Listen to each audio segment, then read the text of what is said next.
संपूर्ण जगाला दया, क्षमा आणि शांतीचा संदेश देणारे भगवान गौतम बुद्ध यांची जयंती म्हणजेच बुद्ध पौर्णिमा हरदीन मॉर्निंग ग्रुपच्या वतीने भिंगारमध्ये मोठ्या उत्साहात साजरी करण्यात आली। जॉगिंग पार्कमधील भगवान गौतम बुद्ध यांच्या भव्य पुतळ्यावर उपस्थितांनी फुलांचा वर्षाव करून त्यांना अभिवादन करण्यात आले। ते यावेळी जॉगिंग पार्कमध्ये स्वच्छता अभियान राबवण्यात आले। प्रारंभी भगवान गौतम बुद्ध यांच्या पुतळ्यासमोर मेणबत्त्या प्रज्वलित करून आणि बुद्ध वंदनेने कार्यक्रमाची सुरुवात करण्यात आली।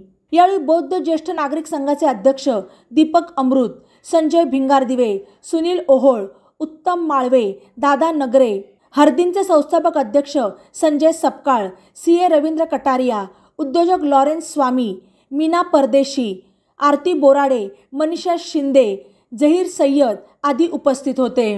यावेळी एकनाथ जगताप, सुभाष भारूड, अरविंद ब्राह्मणे आणि विकास भिंगारदिवे यांनी मनोगत व्यक्त करून भगवान गौतम बुद्धांच्या विचारांची तत्वे सांगून जीवनात धम्माचा स्वीकार करण्याचे आवाहन केले।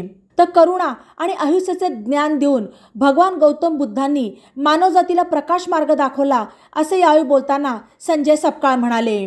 तर धम्ममित्र दीपक अमृत यांनी भगवान बुद्धांनी दिलेली पंचशीलची शिकवण अंमलात आणल्यास जीवनात परिवर्तन होणार असल्याचे स्पष्ट केले। तसेच धम्माच्या तत्वज्ञानाची माहितीही त्यांनी दिली। आज बैसाखी पौर्णिमा आणि या पौर्णिमेनिमित्त ह्या जगाला अहिंसा, करुणा, क्षमा, शांती, दया यांचा संदेश देणारे संपूर्ण विश्वाला भगवान गौतम बुद्ध यांची जयंती आहे। या जयंतीनिमित्त आपण जॉगिंग पार्कची स्थापना झाल्यापासून या ठिकाणी आपण हा पौर्णिमेचा कार्यक्रम साजरा करत असतो।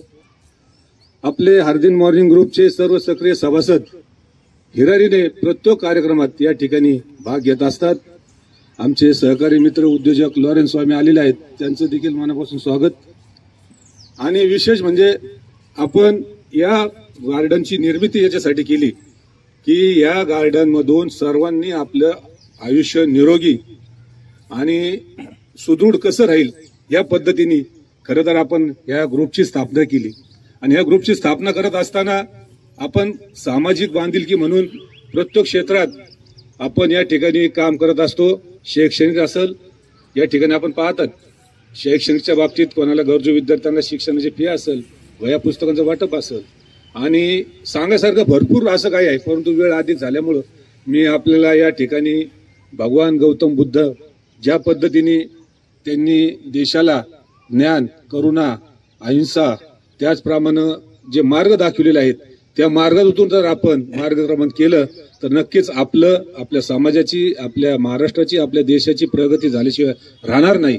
मी या महामानवाला आपल्या सर्वांच्या वतीनं या ठिकाणी शुभेच्छा व्यक्त करतो आणि आपण सर्वजण इतक्या मोठ्या संख्येने उपस्थित राहिलात, सर्वच मान्यवरांचं या ठिकाणी स्वागत करून मी माझे या ठिकाणी 2 शब्द थांबवतो।